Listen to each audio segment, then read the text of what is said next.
Welcome, everyone. We're about ready to get started here. It's just a couple minutes early, but I wanted to let folks know that we are getting ready to get started.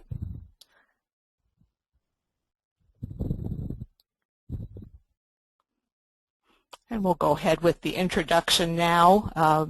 This is EITF 081, Best Practices for Adoption. It's a Tensoft and Frank Rimmerman executive webcast with Jeffrey Werner as today's presenter. Thank you all for joining.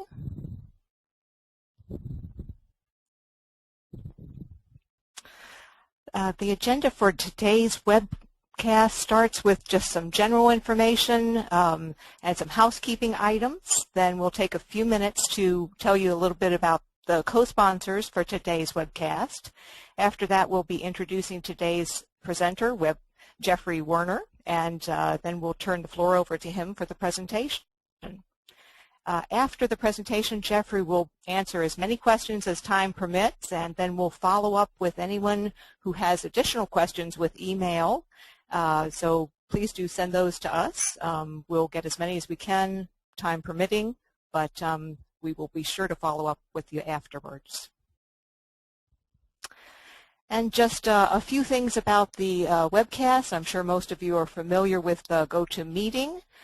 Do let us know through the Q&A panel or through chat if you have any difficulty with any of the technology.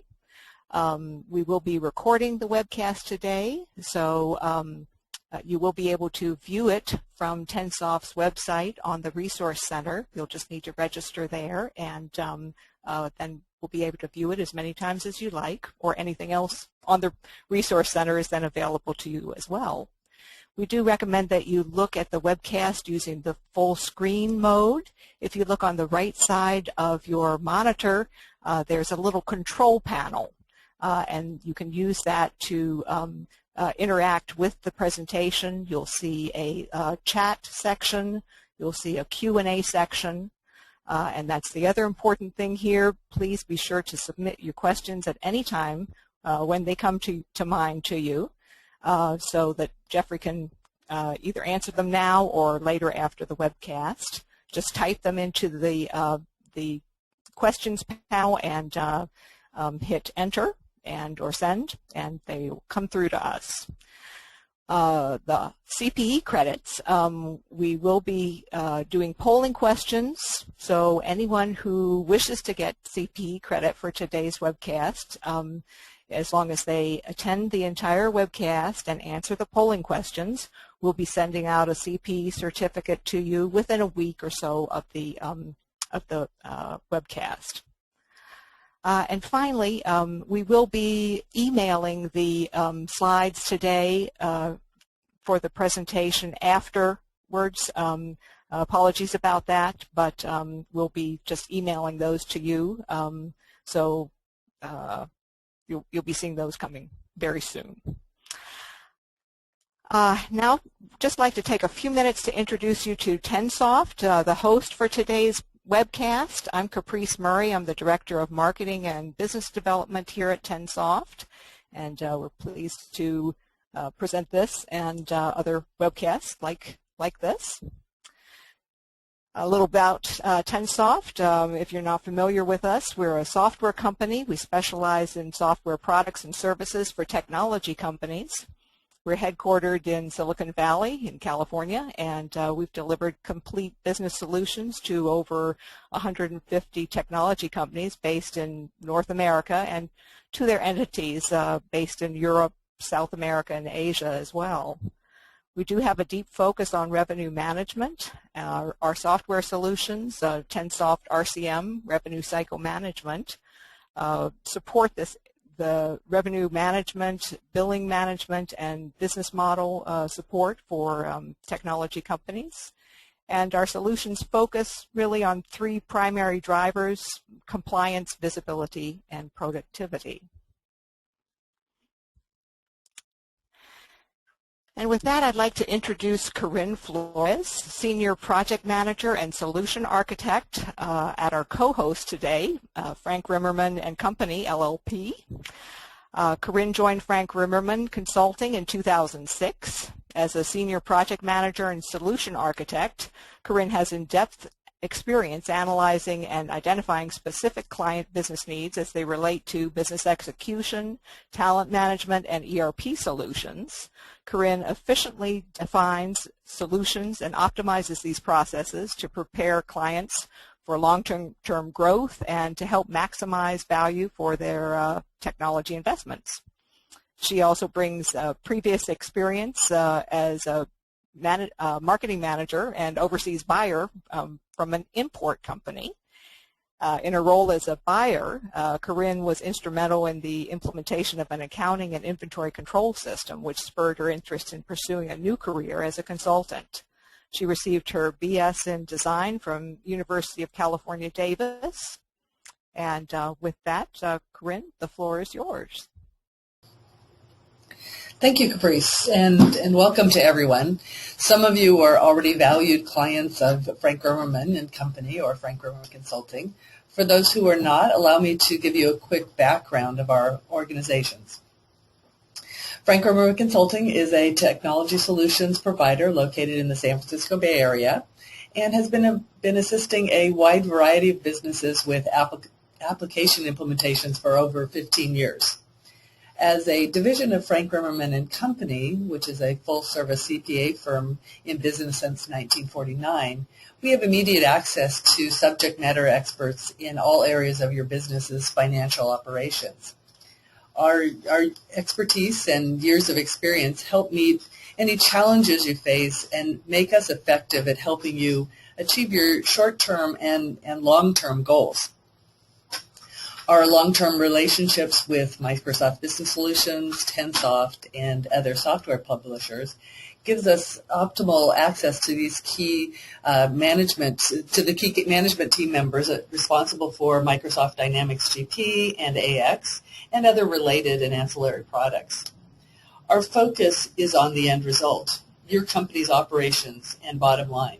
We work closely with you to identify the most appropriate solution to meet your specific needs and maximize those investments. Tensoft's revenue cycle management software helps high-tech companies automate, manage, and comply with FASB, EITF, and other statutory requirements. Specifically related to today's webcast, we support companies who need to comply with EITF 0801, SOP 97.2, and SOP 81.1. Revenue compliance starts by capturing the appropriate sales transactions. The MEA or multi-element arrangements and agreements or contracts need to be captured so that the appropriate fair value model can be applied. Capturing the MEA agreement efficiently means that your revenue management solution needs to support your go-to-market model. Product companies may ship to sales orders. Other companies may have a contract-based agreement, or you may be a SaaS company or some combination of the above. Tensoft RCM supports all these types of revenue agreements as it uses the revenue information from wherever it is, your website, your ERP system, or Tensoft's RCM contracts module. Organizations as diverse as LifeLock, Carbonite, and divisions of IBM and EMC are using Tensoft's RCM revenue cycle management, I keep wanting to put the abbreviation in there, to manage these processes. In terms of revenue compliance, Tensoft RCM provides functionality to help you determine fair value, apply fair value to your MEA agreement, and to recognize revenue. Tensoft RCM then applies the determination method to the revenue so that you get the correct revenue agreement based on the independent value and applies the revenue rules automatically. This gives you your subledger, your analysis, your revenue waterfalls, and your ability to recognize revenue going forward. This slide then gives us a graphical illustration of what I just talked about in words. On the left-hand side, you see the various sources of sales transactions, be those your website, your CRM, the Tensoft's RCM contracts or your ERP system and an invoice that's been generated there. The system then moves your sales transaction from one or more of these sources to the rules-based revenue engine to recognize the revenue appropriately. This is a very quick overview of what Tensoft RCM does. It supports EITF compliance, so we have a deep interest in today's topic. And with that, I'm now pleased to have the opportunity to introduce to you our presenter for today's webinar, Jeffrey Werner. Jeffrey is an acknowledged expert in the area of software revenue recognition. He's been providing revenue recognition consulting services to software and high-tech companies since 2001. Prior to his consulting business, Jeffrey was a CFO at Antrim Design Systems, a mixed signal synthesis company based in the Silicon Valley. After that, he was VP of, before that, he was VP of Finance at Telepost, a web-based communications services company based in Santa Cruz. And prior to that, in his career, Jeffrey spent 11 years at KPMG Silicon Valley, where he was a senior manager. Jeffrey regularly teaches software revenue recognition classes in the San Francisco Bay Area. He has over 15 years' experience helping companies comply with revenue recognition regulations through policies and best practices. Jeffrey, the floor is all yours. Well, thank you very much. And welcome to today's webcast. As we've mentioned, our topic today is EITF 08-1 and some of the best practices for adoption. Before we do that, I wanted to continue just a slight introduction to my revenue recognition consulting practice, which includes a variety of services to software and technology companies in the revenue recognition area, including implementation of 08-1, best practices, contract review and negotiations, and VSOE studies, a host of services that any technology company might need in the revenue recognition area. Today, our agenda is going to include a discussion of EITF 08-1, the revenue arrangements with multiple deliverables and the new relative selling price methodology for accounting for them, as well as EITF 09-3, which clarifies how we account for certain software arrangements, or arrangements that include software, I should say, both tangible products and software products. We'll talk about some of the implementation issues. We'll go through a number of examples, and we'll wrap up. As Caprice has mentioned, during the course of the webcast, you're welcome to submit questions, and we'll try to either answer them as we go or at the end. Those questions which we don't have time to answer on the webcast today, we'll either respond to directly with an email to the person asking it or post them on our blog, which should be up and available next week. So we've had success doing both of those items. Let's get right into the depth of the presentation today. EITF 08-1 was issued about 2 years ago in September, covers multiple element arrangements that are not addressed by other accounting literature. And for technology companies and companies, I think, that are in our audience today, the exception would primarily be software companies that sell pure software that continue to use SOP 97-2. The prior method of SOP 97-2 and 0021 for other companies use the residual method. It requires VSOE if you've got undelivered elements and defers the full value of those undelivered elements at VSOE. The balance, or the residual, and hence the name for that methodology, goes to the delivered items. The effect of that is to spread the discount over just the delivered items, and none of the discount goes to the delivered items, or the undelivered items, excuse me. The new methodology of 08-1 is the relative selling price method. This is where we allocate revenue to the individual elements in an arrangement based on their value using either VSOE, third-party evidence, or estimated selling price, ESP. Allocation is based on the relative percentage of each item to the total arrangement fee, and thus the name, the relative selling price method. With the initiation of the relative selling price method, the residual method is no longer used for multiple element arrangements that qualify under EITF 08-1. And the effective date of this pronouncement was January 1st of this year, 2011. So all companies that have calendar year ends should be using it for their accounting for 2011. And I know a number of companies are just now coming into compliance with that and trying to deal with it, and that's why we have some of the topics on our webcast today. In the year of adoption, you can take the retrospective method. You can restate all your prior years that are presented using the new methodology, the relative selling price method, or you can take the prospective method where you only change the most recent year. If you do take the prospective method, you need to disclose the effect of the change in the accounting so the reader of the financial statements knows how much your revenue changed year to year based on the accounting method that you used and how much it changed based on the results of your business operations. In addition, there needs to be disclosure about how you value the various items in your transactions, how you establish VSOE, what you use for TPE, how you establish estimated selling price. And I think now we probably should go to one of our first polling questions, because we do want to make sure that we get the questions in and that people have ample time to answer them. And we'll look and see if there's also any questions that have come in so far. So can we go to the first polling question? It's up. In order to receive CPE credit for attending today's webcast, you need to please select 1. Be registered and logged in, answer the polling questions, or C, both of the above. This is the one polling question that we have where there is a correct answer. The other polling questions primarily to find out information about who is attending and some of the attributes of the companies that they work for or with. And you know, Caprice, I'm not seeing the polling results here, so I can't tell when we are we've achieved liftoff on attendance. So if you want to, so we can wrap that up. I don't know if you share them with the attendees as well or not.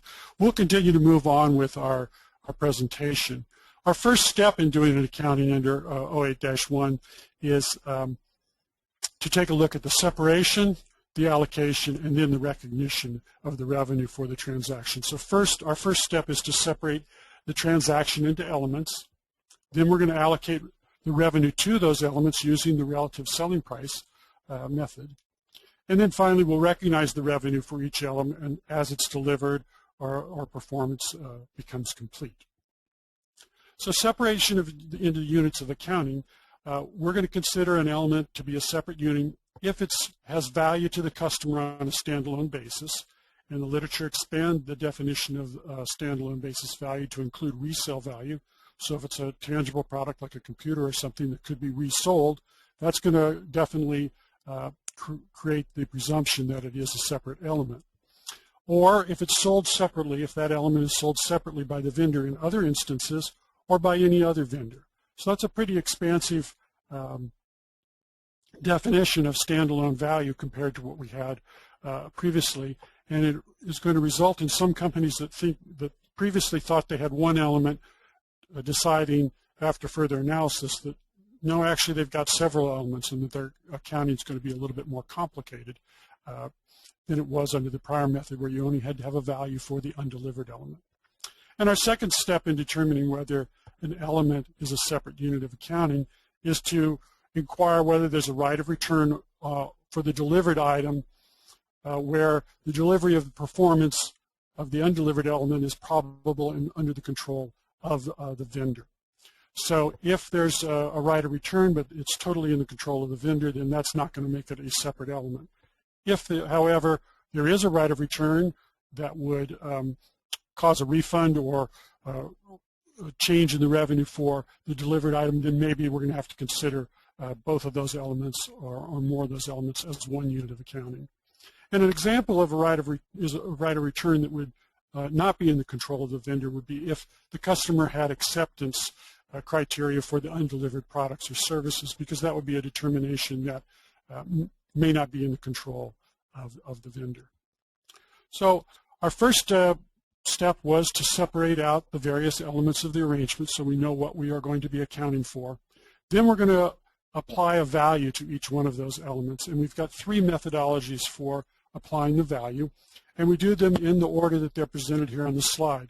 If we have vendor-specific vendor-specific objective evidence, VSOE, then we're going to use that. And vendor-specific objective evidence is a fairly familiar term, particularly from the software world. It's the price that a vendor sells the element for separately in a standalone transaction. So you'd look to your standalone transactions where that element was the only item sold in the past and use that to establish what the VSOE is for that element.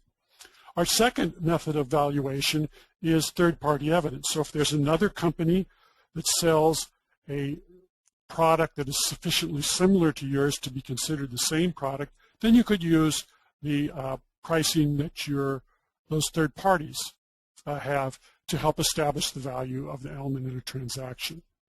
And absent VSOE or TPE, the vendor needs to estimate the selling price of an item in a transaction. And we'll speak later in the webcast about various methods that companies are using to establish ESP. But first we want to continue with the basics of the relative selling price method in 08-1, and then we'll get into some more of the details when we talk about how a company might implement 08-1 if it hasn't already. So now we have the second step complete. We've separated out the elements in our first step. The second step, we allocate values to each one of those elements, and then we're going to recognize the revenue for each one of those elements as we deliver them. So here's an example of how we would apply this relative selling price method to a transaction. Our facts are we have a $115,000 transaction. It's a hardware product that includes software. Support and maintenance for 1 year is included. We do sell support separately, and we have VSOE for it. So that element has a value of $15,000. The hardware product, we're going to establish a value for that using third-party evidence, as we have another company that sells essentially the same piece of hardware for $75,000. And then we have software where we've estimated the selling price of that software of $60,000. Now that we've got the values for each one of these items, we can recognize or figure out how much to allocate to each element of the total revenue from the transaction. We'll do that by figuring out what the percentage of each of these items is of the total value of the transaction. So in this case, we add up the $75,000, the $60,000, $15,000 for the three different elements, and we see that the total value is $150,000. So the $75,000 hardware piece is 50% of the transaction. The $60,000 software is 40% of the transaction, and the support is 10% of the transaction. Now we're going to use those percentages to multiply times the fee that we're going to receive from the customer in this transaction to determine how much revenue to allocate to each one of those elements. So our hardware gets 50% of the $115,000, and we'll be able to recognize the hardware revenue on delivery. So the $57,500 we'd recognize on delivery. The software, which is delivered with the computer in this example, would get 40% of the $115,000. So we would get $46,000, and it would also be recognized on delivery. And then finally, the support would get 10% of the $115,000, and we'd recognize that ratably over the 1 year support period.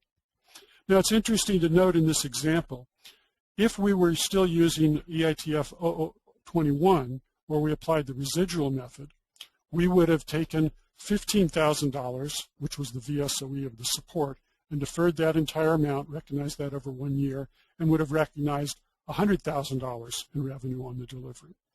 Because we're using the relative selling price method, and our discount in the transaction is applied to all the elements evenly, we're going to recognize about $103,500 for the hardware and software instead of the $100,000 that we would have recognized if we were using the residual method. So this is an example of how we do the allocation. Again, if you think about it, we're going to find a value for each element, determine what percentage that value is of the total value in the transaction, multiply that percentage times the fee that we get for all the elements, and use that to arrive at the revenue that we're going to recognize for each one of those elements. We also have to be aware of any contingent revenue that might be inherent in the transaction, because we still need to apply the 4 general principles of revenue recognition when we're using the relative selling price method. We can only recognize the amount of revenue that's fixed and determinable for each one of the elements, and if a particular element has contingent revenue related to it, then we're going to have to limit it to the amount that's contingent. So when we do the allocation of the revenue to the various elements, we have to look to see if there's any limitation of the revenue that we can recognize, because we can only recognize the non-contingent revenue. So we'll take a look at an example of how we might have contingent revenue in a transaction. Here's a simple transaction with 2 products, product A and product B. We sell them in the contract for $400, and we price them at $200 each. But when we do the relative selling price allocation, product A has an ESP of $300, and product B has a ESP of $200. So in our transaction, we actually discounted product A. Our total value in the transaction is $500. So product A would get 60% and product B would get 40%. Product A's allocation of 60% of the $400 is $240, and product B's is $160. But in this case, we're only going to be able to recognize $200 on product A, because if we don't deliver product B, we won't be getting that $200. We'd only be getting the initial $200. So we need to be aware of that when we do our allocations, that even though we allocated $240 to product A, we might be limited in the amount of revenue that we could recognize. And in this case, we'd only be able to recognize $200 because there is a contingency in this arrangement. Now we're going to turn our spotlight on the second of these 2 companion EITFs, and that is EITF 09-3, which helps us clarify what elements that include software or tangible products in an arrangement, what's going to be considered a software product and what's going to be considered a non-software element. To give a little background on both of these EITFs, when revenue recognition evolved over the years, the big change was in the 1990s when SOP 97-2 came out and introduced this residual method with VSOE. 0021 applied this residual method of software accounting to other transactions where software was included with a product. And over time, as more and more products included software, lots of hardware or device companies found themselves having to use software accounting, which didn't really reflect the economics of the transaction very well. So a lot of companies asked for review of this and change in the rules, which resulted in 08-1 and 09-3. And 09-3 helps us look at what's a software element and what's a non-software element.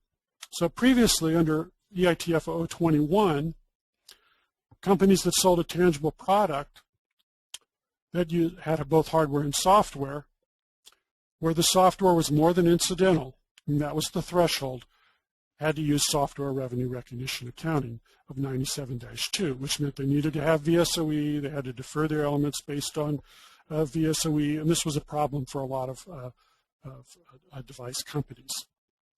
The new method under 09-3 is if the tangible product has both hardware and software, and those components work together to deliver the functionality of the product, then it's going to be considered a non-software product. And you're going to follow those separation and allocation guidelines that we discussed for 08-1, and you're going to use the relative selling price method rather than the residual method. I think now we'll go to our second polling question and also take the opportunity to see if we have any questions that have come in. So our second polling question is, how did you find out about this webcast? Did you receive a Tensoft email? Did you see it in a LinkedIn revenue recognition discussion group? Did a friend forward it to you or tell you about it? Did it come up in a web search? How did you find out about the webcast today? And we did have a question come in that said, are setup fees or incremental revenue within the scope of 08-1? Well, yes, setup fees would be in there if it was a multiple element arrangement that wasn't a pure software transaction. And so if those setup fees were related to a perpetual software license, then the answer would be no. But if they were related to setup of a SaaS or a software as a service type of arrangement, then they would be considered part of EITF 08-1 because you would have a multiple element arrangement that wasn't covered by another form of literature like software accounting. So typically you would account for a SaaS arrangement as a multiple element arrangement under EITF 08-1. And then let's see, looks like most of the people that attending the webcast today found out about it from an email from Tensoft or from Rimmerman, Frank Rimmerman and Company's group of email list. Our second question, in your example, you straight line the PCS revenue. Is it still appropriate to recognize PCS in a manner proportional to the incurred cost more than in the first month of support and therefore more revenue? Well, the literature does provide that the preferred method is straight line. However, if you have sufficient data that would indicate that the costs incurred and the service performed is in some manner other than a straight line, then you may have a position to take that there's a better way to account for the revenue. Remember, one of our goals in revenue recognition is to account for transactions to reflect the economic substance of the transaction. So if your service was front-loaded, there may be a case for you doing that. However, in experience, I think practically most people find that straight line revenue is the method that support is recognized, particularly in the software industry and in companies that are providing some sort of support or warranty for their products. But literature does provide for another methodology if you have adequate data to show that your costs and your obligation occurs in some other pattern where you could do that. And do we have a third question there? We'll take that. Can you talk about resources a company would use in establishing ESP for new product offerings? And we will address that later in the webcast when we talk about the methods that we use to establish ESP for a company's elements. We're going to continue with the discussion of EITF 09-3, where we talk about how we determine whether an element is a software element covered by 97-2 or whether it's an element that's a non-software element that follows 08-1. And these are the factors that we would analyze to determine whether software is essential to a tangible product and works together with the product. The first one is the most important. Sales without the software are infrequent. So if you sell a computer and you always sell an operating system with it, that's going to say, gee, it looks like the computer and the operating system are integral to the function of the product, and it's one product, it's a non-software product. The vendor can sell products with similar functionality with and without the software. That's not going to color or characterize the element, the product that we're looking at. The software can be sold on a standalone basis, and that's not going to create a presumption that the software is not essential to the product if the product, for example, is always sold with the software. The software does not need to be embedded in the hardware product or the device. It could be downloaded at a later time period, but if the product needed the software in order to provide the functionality, then it would still be considered essential and would therefore be a non-software element.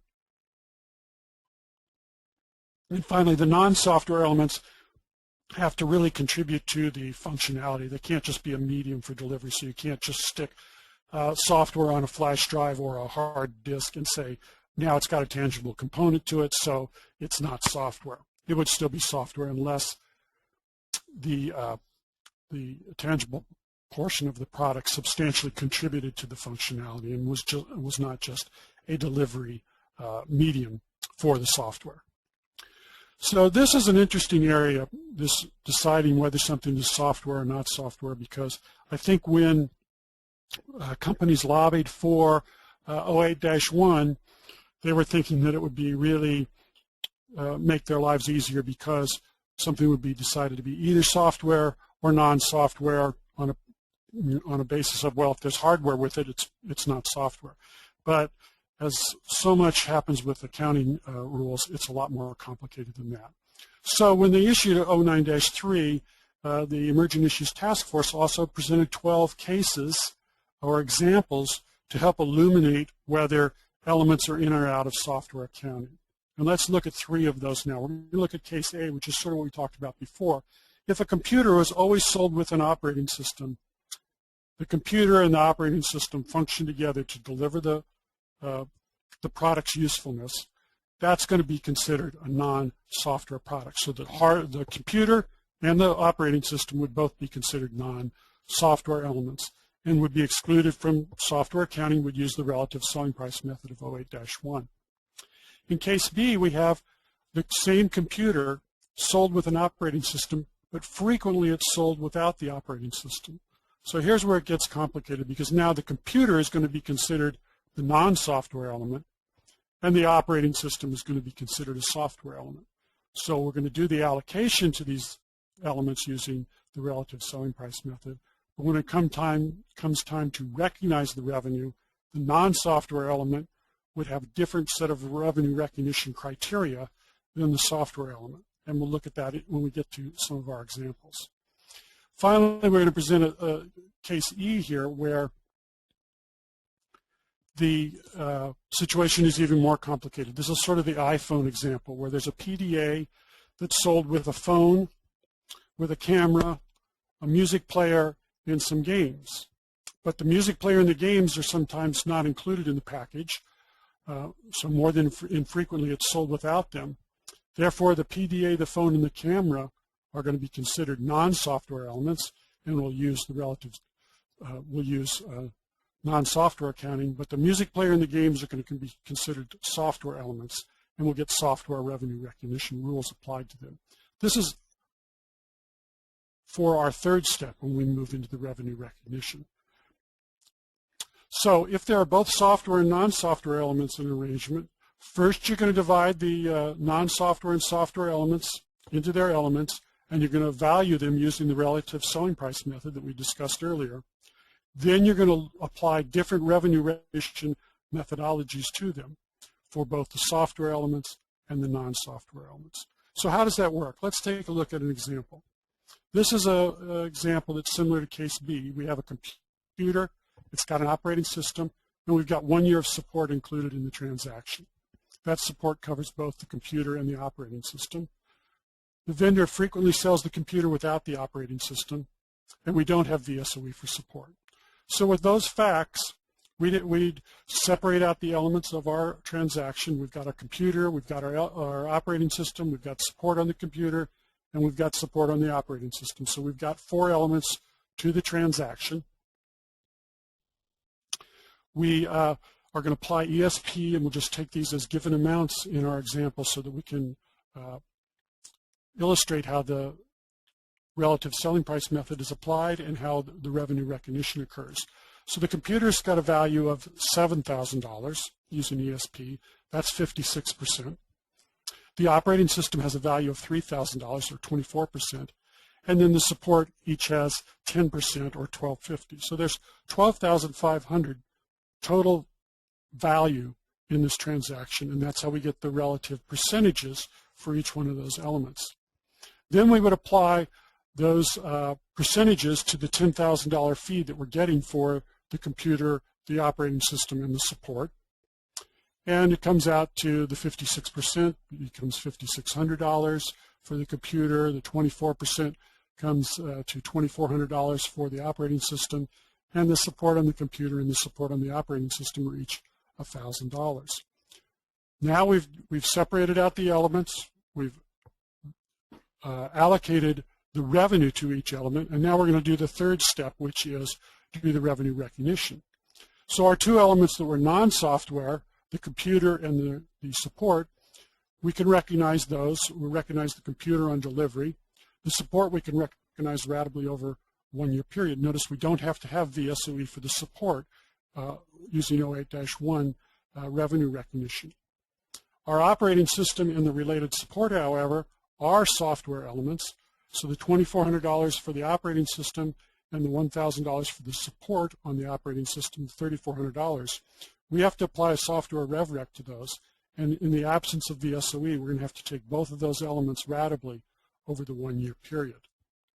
So it's a little bit more complicated than maybe we initially thought it was going to be when we said we've got software and non-software elements. We may have those in combination in one transaction.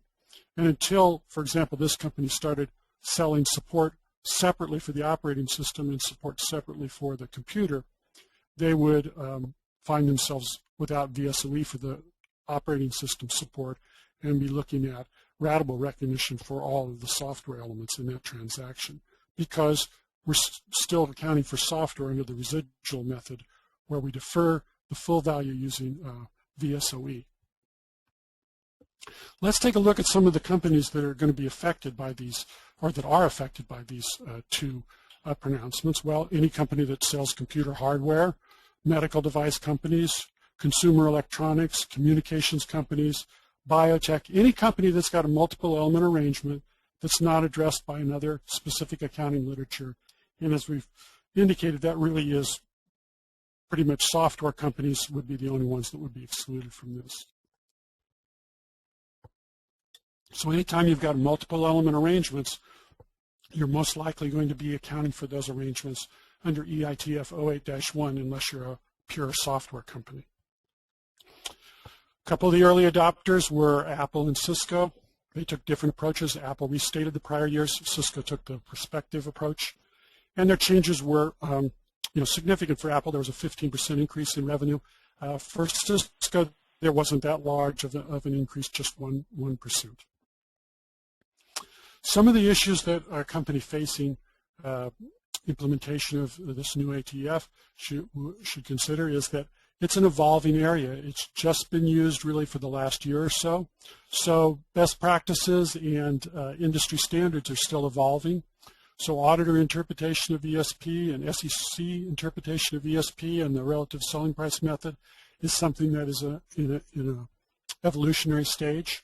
I think over the next couple of years that'll shake out and it'll be a lot more clear to companies what they should be doing and what best practices are. SAB 104 is still in effect, so if you've got transactions, you still need to follow the 4 principles of revenue recognition. You need evidence of an arrangement, you need a fixed and determinable fee, you need to have delivered or performed, and you need to be able to collect on that transaction. And these changes are required, they're not optional. So if you're a company that sells tangible products or other products that are covered under EITF, you don't have the option of continuing to use the residual method, even if that was easier for you. You've got to adopt the relative selling price method, which means you need values for every for every element that you do sell. Do we have a question or something that's come up? Take a look at some more questions and do our polling question, our next polling question as well.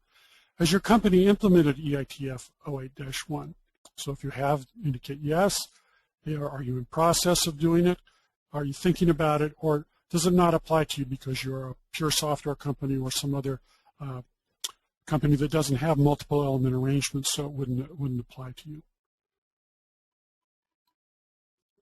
And then we have a question come in. Did I hear you say SaaS is 08-1? I think it would be strictly software. Well, that's not true because when you look at what transactions are accounted for under 97-2 software accounting, the software has to be licensed to the customer where they take possession of it, or they need to have the right to take possession of it. And that's generally not the case with most SaaS arrangements. Most SaaS arrangements are only the opportunity to use the software over a web browser. And in fact, if you take a look at the name of it, it's software as a service. It's not a software transaction. So this may come as a surprise to a lot of software companies that sell their products both on a perpetual or term license basis and in SaaS arrangements, because they're going to have different accounting methodologies for those products depending on the way those products are delivered to their customers. So that's a very that's a very good question and very important distinction. And you'll find that sometimes perpetual licenses are hosted by the vendor, and there are contractual rights for the customer to take possession of them. But you also have to look at whether there would be significant costs to the customer to take possession of them, either the type of equipment that they would have to buy, the people that they would have to hire, and whether they'd have to pay any sort of cancellation fee on their SaaS arrangement in order to do that. And if those costs were significant, even if contractually it was a perpetual license, you may find yourself using SaaS accounting, which in this case would be 08-1 if you had more than one element to your arrangement. So it's a very important thing to consider. Let's move forward with some of the other implementation issues that a company would need to consider.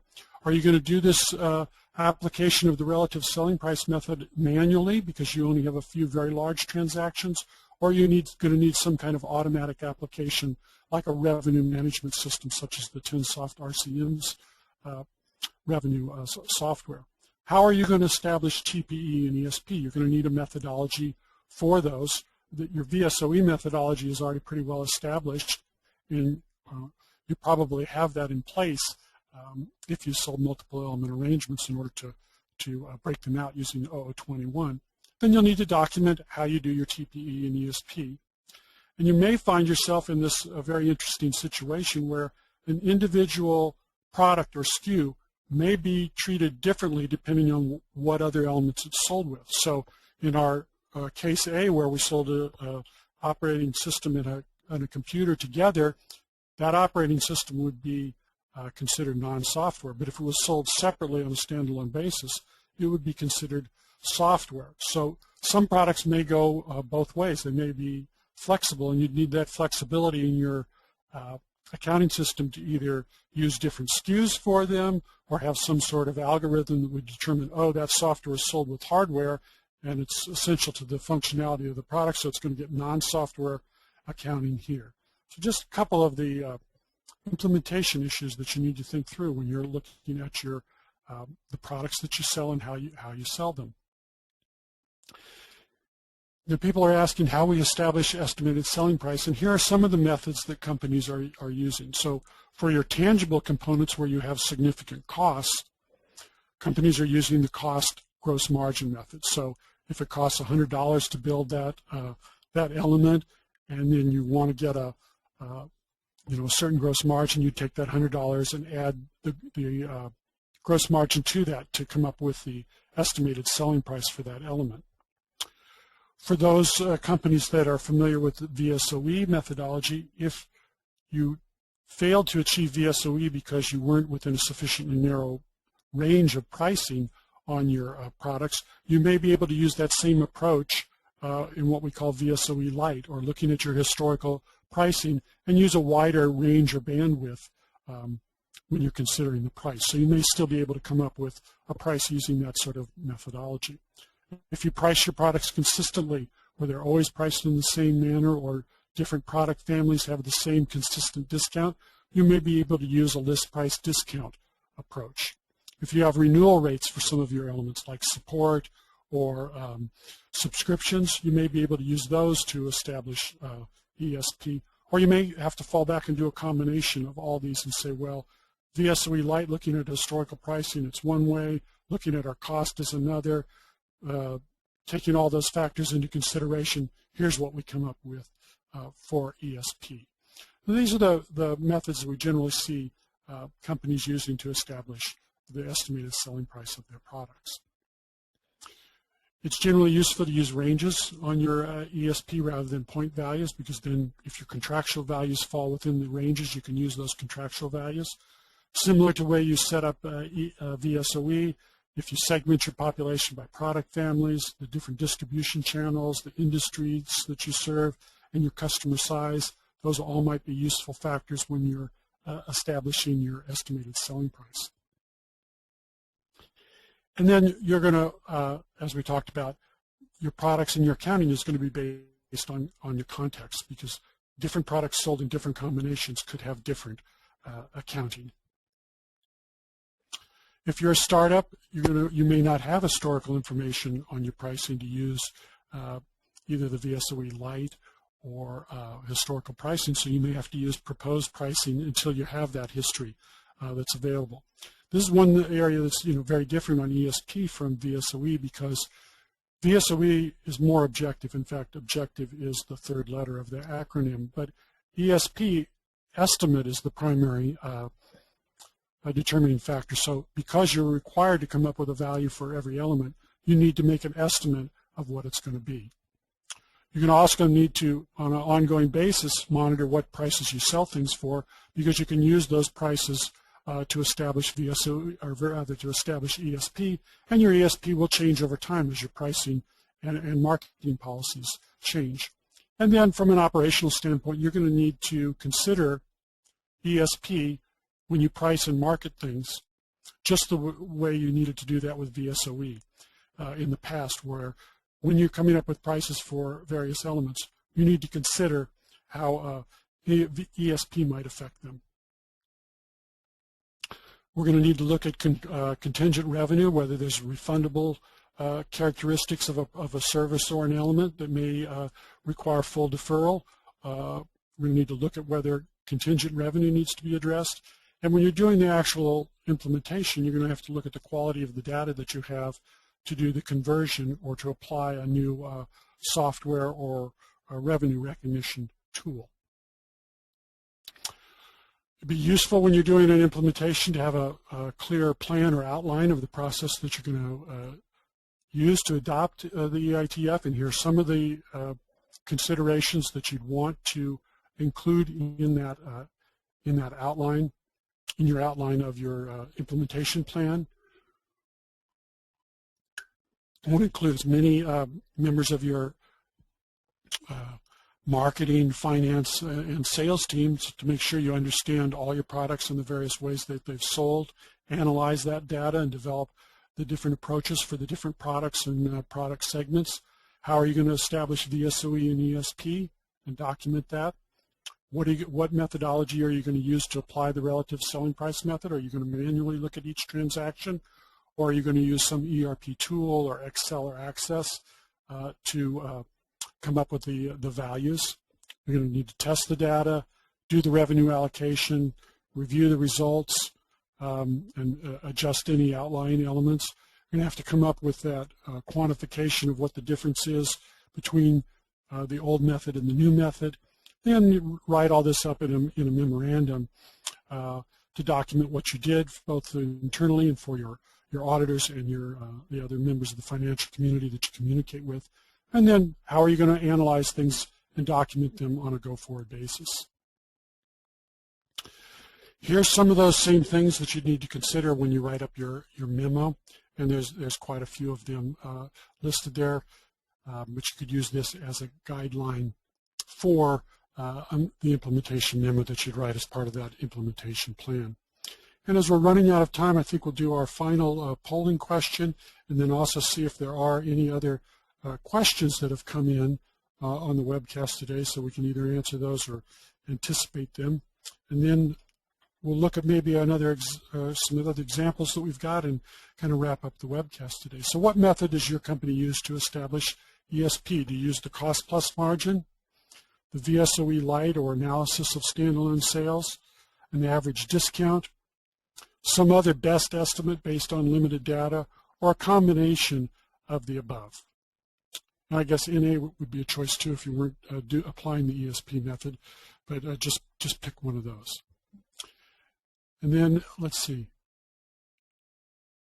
Okay, it's shifting on me. Okay, so yes, I did say that if your contract price is in an ESP range, you could use the contract price because that would be ESP. And let's see, another question that we had was,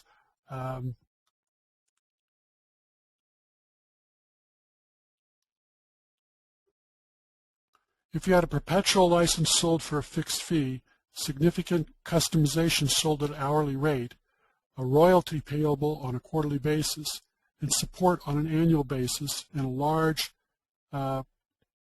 cancellation fee, seems it would be a SaaS model and accounted for on EITF 08-1.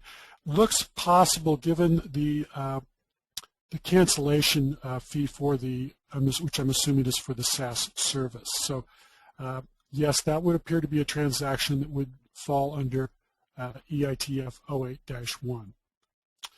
Looks like VSOE Lite is our most used approach, but a lot of them, there's no one that's really the biggest one other than a combination of the various methodologies.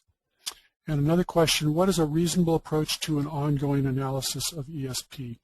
Well, I think you'd want to have the ability in your ERP system to get reports that would isolate SKUs or elements when they were sold on a standalone basis, similar to what you use for a VSOE analysis, so that you could come up with a range of prices that you sell items for, and then determine what a range or a point value for ESP would be.